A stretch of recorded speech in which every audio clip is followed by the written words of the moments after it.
Well, hello. I'm hoping you can all hear me. Just so you know, I'm a bit of a walker, so don't expect me to stay anywhere near the platform or the lectern.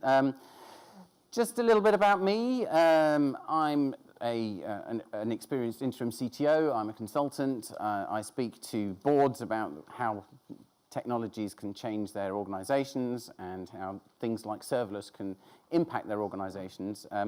I've also spent a lot of time doing a lot of environmental work. I'm an environmentalist. Spend a lot of time talking about climate change on Twitter. If you get on Twitter, you'll find that. I spend a lot of time on Twitter at the moment. There's reasons for that.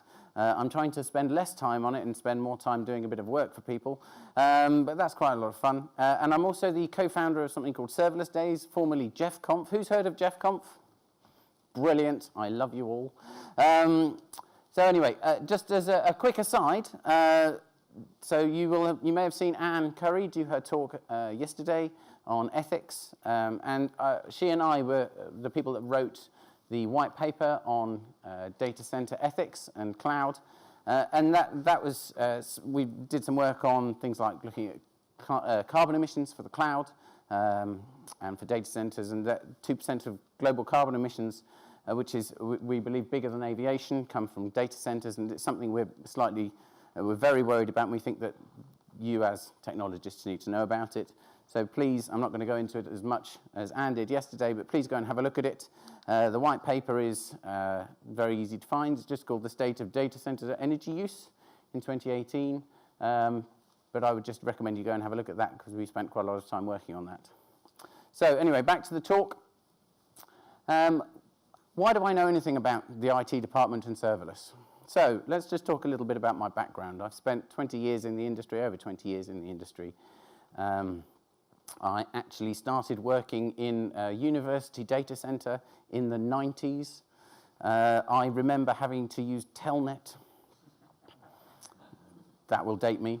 I remember having to do various things that were supposed to be security protocols that really were not security protocols. And so, you know, I have a background in technology from a long way back. And through all of that, through all the last 20 years, what it's brought me to is the CTO level.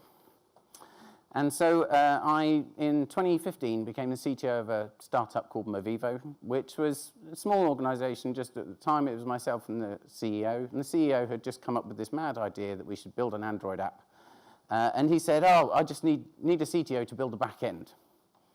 And when someone says that to you, you know they don't know anything about technology, at which point you can go and do what you like. So what I did was I went and built everything on AWS Lambda. Because at that time I'd heard about it. I'd actually watched the keynote in 2014 from reInvent, and I remember having, my mouth falling open and going, that was incredible. And then everyone else on Twitter going, I didn't understand it, and me going, did no one else just think that the world had turned upside down? That turned into, so Movivo turned into an Android app with a back end in AWS Lambda, and by early 2017, we were in 20 countries with over 500,000 monthly active users, and we had an AWS bill of roughly $300 every single month. And roughly half of that was the backup of the DynamoDB database. So I've got a huge amount of experience of running a team and creating a team around a Lambda environment and around a serverless system. And we only had two developers, two back-end developers and two Android developers. So this wasn't a huge, complicated thing that we were building. And I was the CTO. I was the person running this and setting it up. That actually led me to then work for AWS. And I worked for AWS from middle to end of last year until the middle of this year. And that meant I was essentially speaking part of the Lambda product team and speaking about Lambda API gateway step functions, serverless application repository, a little bit about Lambda at Edge, and various other services, and providing workshops. If you ask the AWS people, they basically say, you have to be able to talk about most things, but these were the things that I was mostly responsible for. And I also met and spoke with a whole bunch of customers about Lambda, because that was my job, was to be essentially the expert on Lambda. So I have a huge amount of experience of understanding where companies are coming from and why why their IT departments were changing and how they were changing and how companies brought it into their organization, brought serverless into their organization. So let's just kind of clarify. We're at the Serverless Computing London conference. We probably have had the what is serverless conversation a number of times, so let's just have it again, just to make sure that we're all on the same page. It's not function as a service, just to be absolutely clear. And bear in mind, do you remember on the first slide it said I'm quite opinionated? This is just an opinion. If you want to quote me, that's absolutely fine. This is not, me telling you the whole truth and nothing but the truth, but it's my personal opinion on everything. Function as a service is actually really important for most serverless implementations, but you don't actually need it. It's not a requirement. I'll leave it as a test for the user to go and figure out how to do a serverless application without using function as a service. It is possible. It's also not your favorite fast platform. Again, it's not just function as a service. So I have a few ways of thinking about serverless, and I look at it as it's an inherently event-driven and asynchronous platform. And that's a consequence of function as a service and queues, which is very, very simple. It's the way that you build your applications. Now, we've had event-driven programming for event-driven applications for a very long time. This isn't anything new. We've had asynchronous programming for a very long time. We've had all of these things, and I had a conversation earlier. It's not that we haven't had all of these various different things. I've had conversations with microprocessor people from who were doing stuff in the 80s who've told me that, oh, we solved all these problems back in the 80s. It's just that we've had a bunch of these technologies come together in this bundle we call serverless, and we're now using them in a way that seems to make sense and is a new sort of bundle. That's all we're doing. So I have a bit of a definition of serverless, which is that it's a serverless solution is one that costs you nothing to run if nobody is using it, excluding data storage. Very, very simple. So if there are no users on your platform, it should cost you nothing to run. So you remember those 500,000 monthly active users? If those 500,000 monthly active users had disappeared to 0 monthly active users, we would have been paying just for the cost of storage and the cost of backup of that data storage, which would have been not a lot of money every single month, which you can see would have been quite useful, because then we wouldn't have had any particular costs and expenditure to worry about. And that's an economic, not a technological definition, and that's quite important from my point of view as a CTO, because actually I look at things from the point of view of a business rather than a technology, and I get far too worried about it's got to be about the technology. I don't particularly enjoy having technological conversations. I'm here to make business decisions, and that's how I think about things. So why does this matter for an IT department? So we've kind of explained how serverless works, and we've explained how what it is. Why is this mattering for an IT department? So organizations, I've found, don't tend to like uncertainty. When you walk in and go, serverless, it's amazing, they tend to turn around and go, yes, but we've got all of this stuff that already exists, it's called legacy, and then we've got all of this other stuff that exists that's called all of these containers that we've been told are amazing, and then we've got all this other stuff that exists on our own private systems and on-prem, and and this public cloud stuff is amazing as well. And why is this all new? All this new stuff, why do we have to care? And they really don't like it, because you're basically walking in and it just looks like you're selling them the emperor's new clothes all over again. They don't like it. They want you to give them some certainty. And the other part of why this matters is that there is no such thing as a standard IT department. I have walked into many, many organizations, and no one organization's IT department looks like anyone else's organization's IT department. And this is quite fun, because then, oh, I've been into an organization like this before, you think, and you walk in, and then you find out that they've got a dog. And then you find out that dog is quite important to the CI system. Don't know why. And it's just quite exciting to kind of find all of these things out. And then you're kind of working out how that might work in a serverless environment, and it doesn't really work.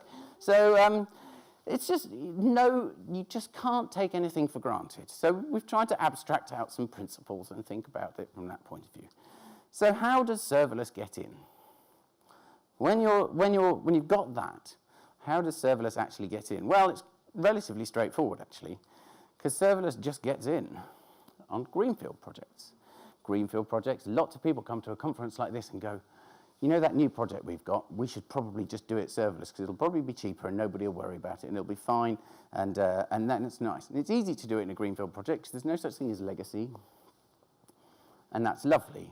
And then the other one, which is probably more common, is it's that Lambda function that someone's created that no one cares about and has been sitting there for 6 months and nobody's touched it, but it actually does a really important function, like, I don't know, one I heard about was virus checking all the internal email for a very large company. Quite an important thing to do, but it was just running. Someone had set it up so that it did a virus check on every single incoming email. They didn't have serverless. They just had a Lambda function that did all of that. Sounds like they've got serverless. And my point is that serverless will get in. In fact, serverless is probably already in. And so we're going to have to manage it at some point. Even if you haven't got any kind of public cloud at the moment, you will at some point. So this is the kind of thing you're going to have to deal with at some point. And the fun bit about serverless and the fun bit about building these systems is, in terms of actual resources, it's not like, you know, here's a couple of, you know, instances in the cloud or anything like that. What you actually end up with is you have a proliferation of things that you have to deal with. You have this, you know, if you, just taking AWS as an example, because I know it, if you have a Lambda function, you also have your IAM roles, you also have your various things that go along with it, so whatever services you might go, so you might link to S3, and then you've got CloudWatch logs, and then you've got all of these various different things. You might have 3 or 4 or 5 resources per Lambda function. So if you've got 50 Lambda functions, you've got 200 resources to manage. So it's not necessarily fewer resources that you need to think about. Is it fewer lines of code? Well, maybe. It's actually fewer lines of executable code, probably. So how do you manage it? And that's actually about managing the code, managing the infrastructure, managing the systems. It does matter, because that does change how you think about it. It isn't just about, it's about the people, it's about the code, it's about the resources, it's about the whole thing. It is a different way of doing IT. So, let's talk about managing serverless. How do you build a serverless team? And are the tasks any different? And is there something that makes a serverless engineer different from a person who has gone before? Someone who has been around and just done the same things, you know, maybe they haven't done this serverless thing. Is there something different that makes you a serverless engineer? Or we can put it another way. What does it mean to use a serverless approach for engineering, or the way you manage projects and teams? And as someone said to me, is going serverless like herding cats? And it's entirely possible that it might be. So, my friend Ben Kehoe, basically when I asked him about this talk last year when I originally created it, he runs, he's part of a team over in America, very large team that does this. And I said, so is there any difference between, you know, your team, you're all serverless, and the previous way you did it? He goes, there's absolutely no difference. It's exactly the same, pretty much. And I'm like, well, that's my talk then. You can all go. So, no, but it is slightly different, because I think it's slightly different anyway. It's not completely the same.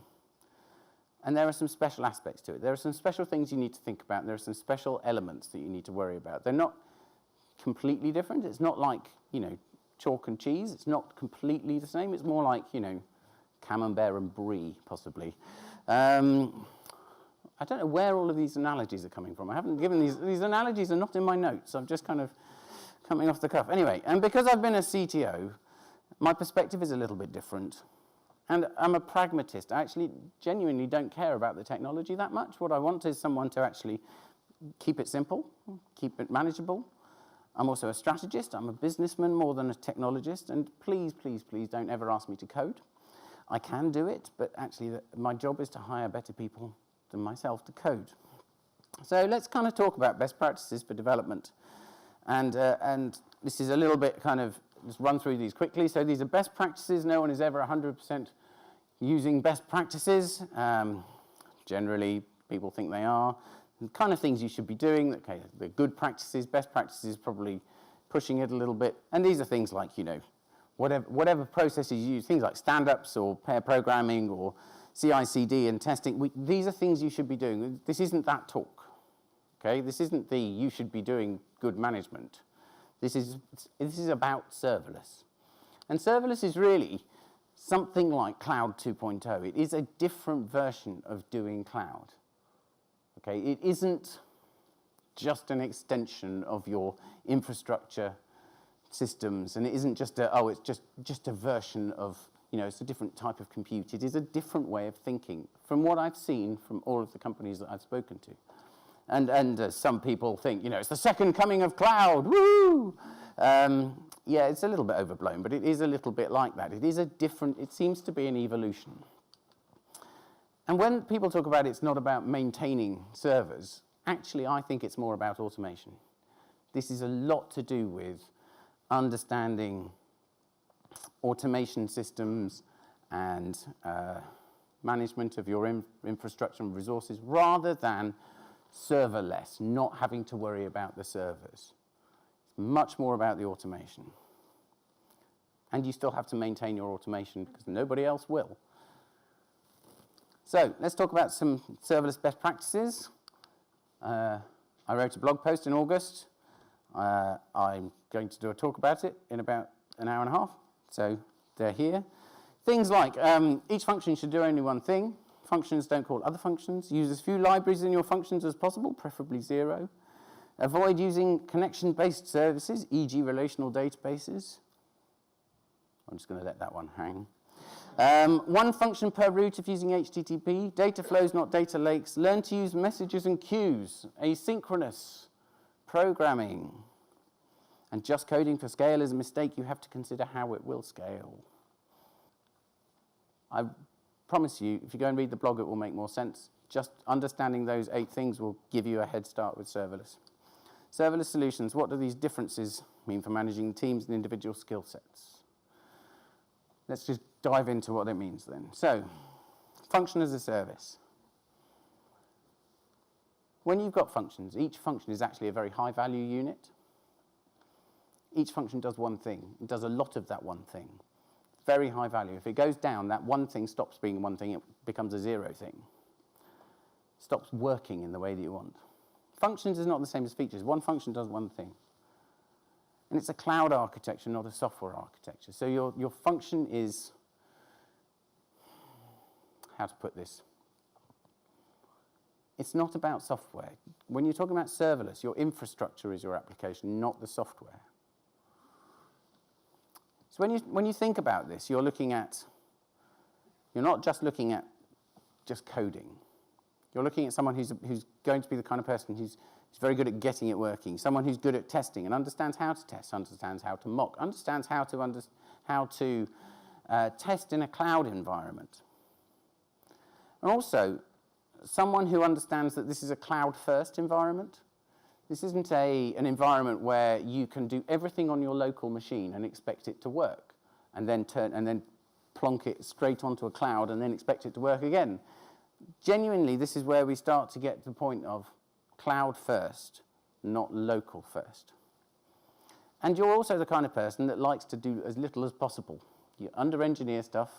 You don't want to actually make yourself work more than you should. Not lazy, just you're not that worried about building your monolith to make the perfect monolith. You're more bothered about the application and the cloud being exactly what you want. And so things like small units of work, things like tasks, tiny code units, Kanbans work very well for my teams. Discipline, everyone on top of the priorities is very important. Pair programming, this works brilliantly with small amounts of code. When you're not trying to build large monoliths, put pair programming on small amounts of work, when you can spend an hour building a small function with 2 people, makes a huge amount of difference. You're not trying to do something complicated. And when you've got your disciplines in place, the feature velocity of building functions is huge compared to a team building a monolith and trying to then merge everything together. And if you have clear architecture principles, which is the kind of thing the best practices are talking about, you can move incredibly fast as well. And so this is why when you get your practices in place, get the right practices in place, your team with function as a service can actually go incredibly quickly. So let's go on to the next thing, events and queues. Okay, it's a bit of a different architecture, especially if you're coming from the web world.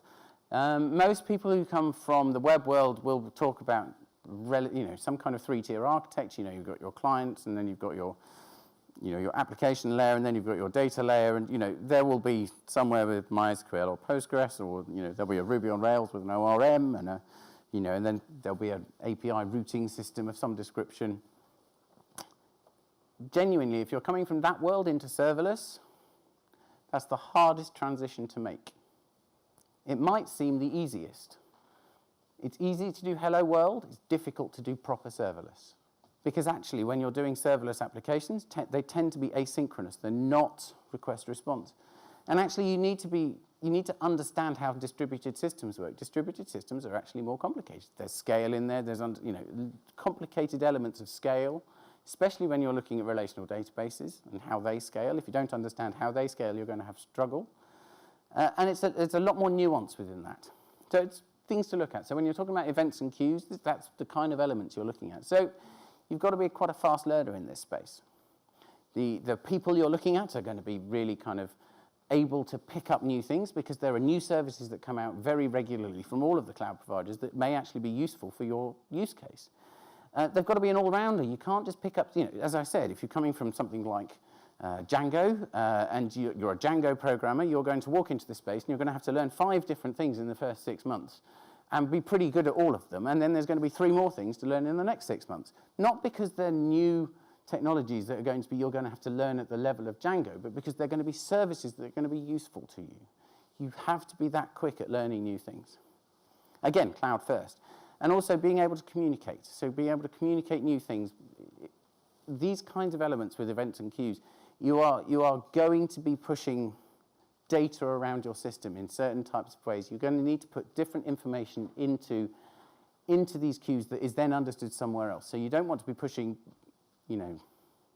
complex data, and you need to be able to make it understood and understandable. Again, this comes back to things like principled architecture, shared knowledge, and being able to document well. And then you're also looking at something like being able to constantly review what you're doing. And if you've got principled architecture and good principles underlying everything, if you can then work with someone to review what's this pattern that we're working with? Why have we created this queue here? What's this event at this point, and why have we created it in this way? You can actually move things around, understand them. And then if you've got set patterns for those events, you can maybe create standardizations around something within your organization. And those kinds of elements really make sense. And then you're starting to build a real model for something within your organization that can work. So let's talk about services. So services are actually the real key for doing serverless. Some people call it serviceful.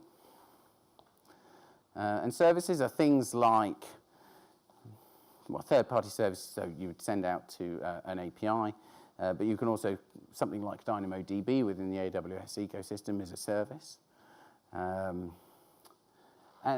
you are trying to use those to reduce the work that you do. So you're not trying to build software to do exactly what you want. You're trying to use the services that exist to do as little as possible work. Trying to roll your own a lot less. And you already use a lot of services. You already do things like analytics and logging.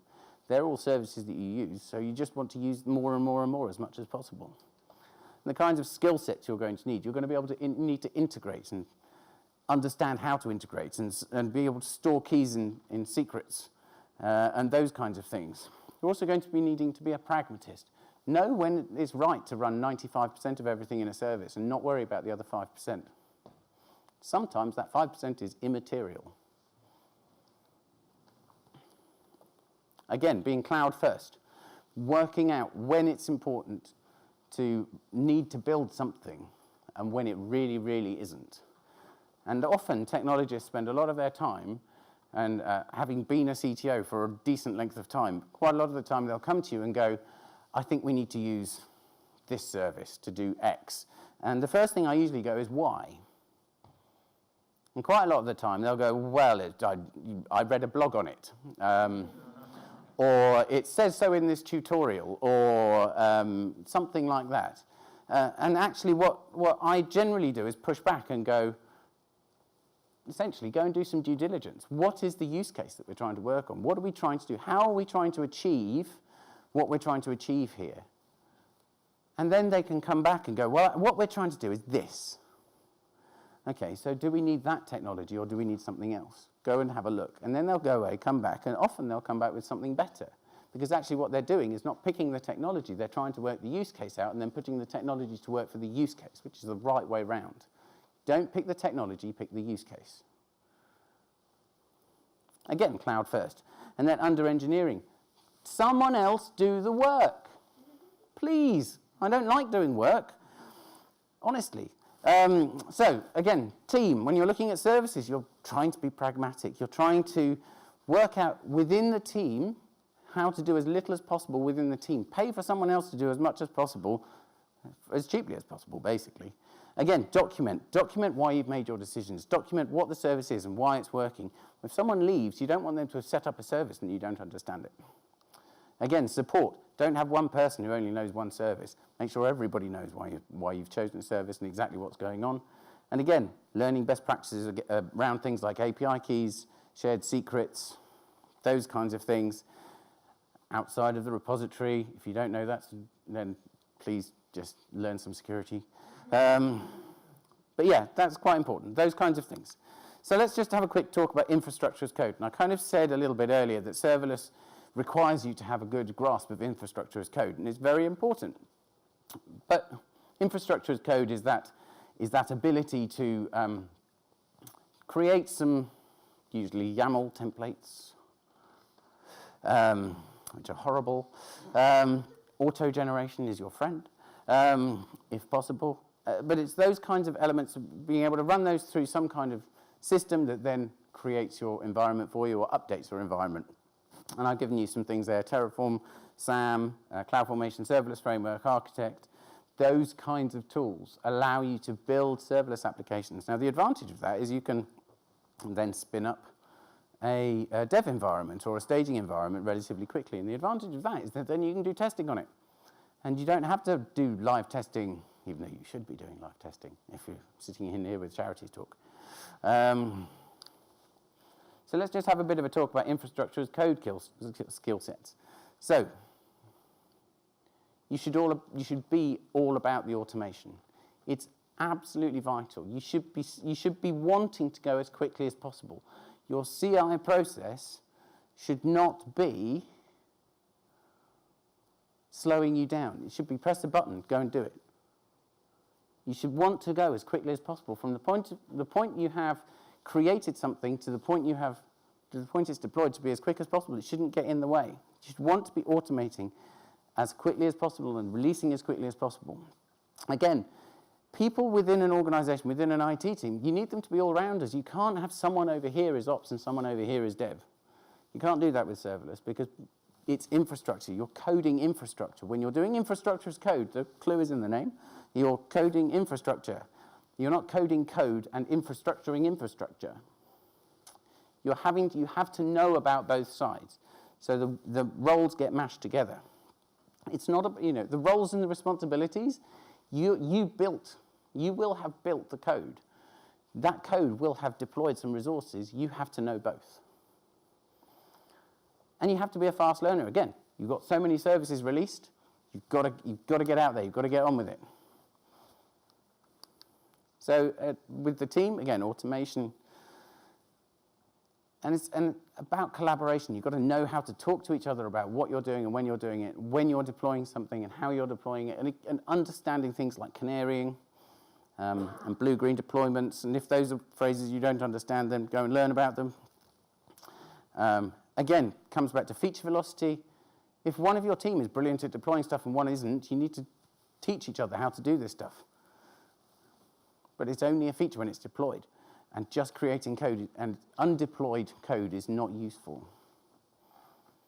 And again, you can't scale your team unless you've got infrastructure as code, especially in a serverless environment. you just can't scale it, because when you've got just code in a monolith, and you know, it's just a code base in Git, you can work, you know, one of your team could work for 3 months on something that never gets deployed, because they can work on a bit of code and it looks beautiful and it does an amazing thing and it just never gets deployed. And they can sit there for 3 months doing nothing, essentially. It doesn't work in serverless. You will be doing something from day one. You will probably be deploying something from day one. So you can't have someone sitting there doing nothing, and your team cannot scale unless you've got the automation and the infrastructure as code in place. So you're going to have the kind of skills that allow, you know, you can have those skills in place, and you've got to understand those skills from the beginning. So it kind of gets into talking about hiring, because there is an impact on hiring. It is more of an engineering role than it is a developing role. And in fact, I would far rather hire a junior than I would hire a senior and train them, because this skill set is relatively new. Not so new since I did the talk last year, but it is relatively new. And upskill them if your documentation is good, if your team is good, if you're mentoring well. It's the kind of process that someone who is pretty good at development, pretty new, has come out of a code school of some description, they could pick this up really quickly. They could get your skill sets really quickly. They could be developing really quickly. I put a tweet out in the middle of the year that Adrian Cockcroft and I had a bit of a chat about on Twitter, and he completely agreed with me that in a couple of years we're going to see companies that are going to be started by people who are coming out of code schools that are going to be worth hundreds of millions, that are going to be based on serverless, because, not because their coding skills are great, but because they're leveraging serverless to its best ability. And all those people who think their coding skills are so much better are going to be turning around and going, why are they so much further ahead? It's because the people who understand this stuff are not the coders who are clever. It's the people who understand that the cloud providers do all the heavy lifting for you, and the only bit that matters is the 5%. So things like code challenges are actually not as important as you might think. Yes, you need to be able to code, but actually most people can learn to code on the job. Not code completely, but at least a bit. You need to be able to do something. But primary skills are things like collaboration and ability to learn fast. How do you test those in an interview? I'll leave that up to you to figure that one out. Upskilling. Again, you want broad skill sets. Just someone who can code, not as important. But learning resources are a little bit scarce within this. AWS has videos. A Cloud Guru has various courses. I would recommend you go and have a look at those. There are various blogs that you can read, but probably at the moment, the place that most people will get most of their learning will be an internal process that you create. You can start them there, but actually most organizations that I've seen will do things differently to the norm. Again, no organization is the same. Go and figure it out for yourself. But again, junior, skilling them up, probably, personally, might be a better way of going. And again, senior leadership. You still need to have senior leadership to take you in the right direction. And so you still need to have direction. You need to have mentors to take you there. So you can't do it all with juniors. I can promise you that much. So you need to have someone who understands this stuff. And again, you do probably need to remove people who are sitting there going, no, this is rubbish. Serverless will never win. No, I don't want to do this. This is terrible. Who came up with the name? There are still servers. Because that still annoys me. And the velocity of the team can seriously be impacted by someone who isn't following the rules. And actually, a lot of this comes down to feature velocity is huge if everyone is pushing in the same direction. And actually, feature velocity is impacted when they're not. And it's more noticeable in this kind of an environment. This is what I've found and what I've seen from other organizations. Feature velocity is massively impacted.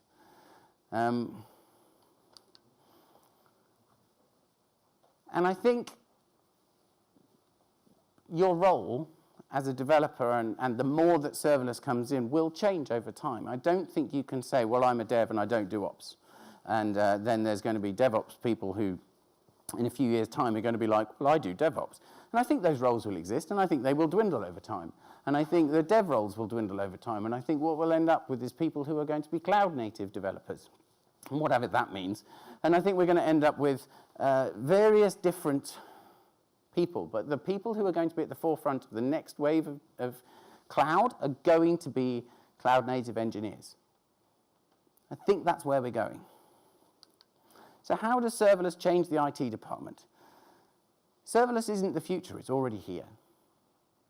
It's probably already in your department already in some way. And your IT department will change. And you probably know better than I do how it's going to actually change after listening to some of this. Some things to think about.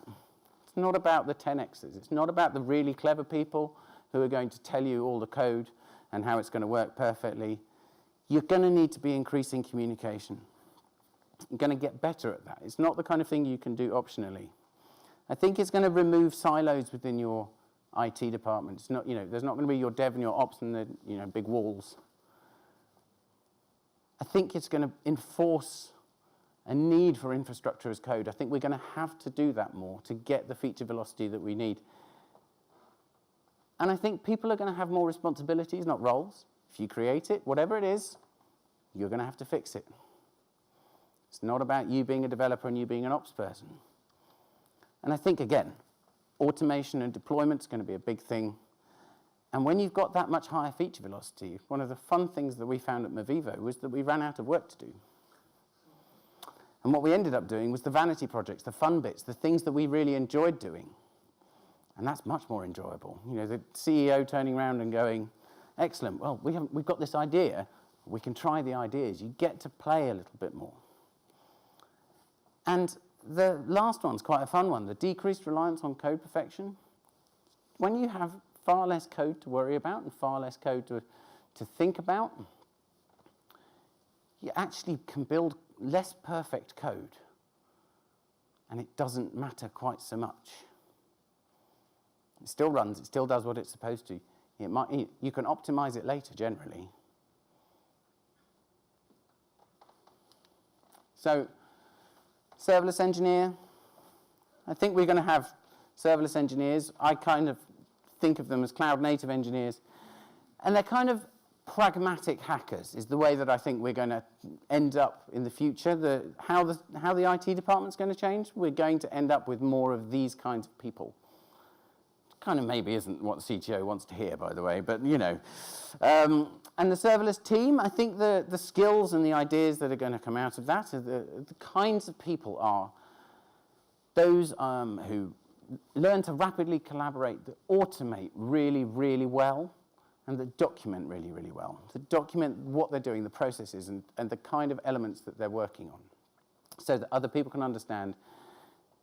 And I think the simplest way of thinking about it, and the easiest way of thinking about it, is just Slack, automate, document.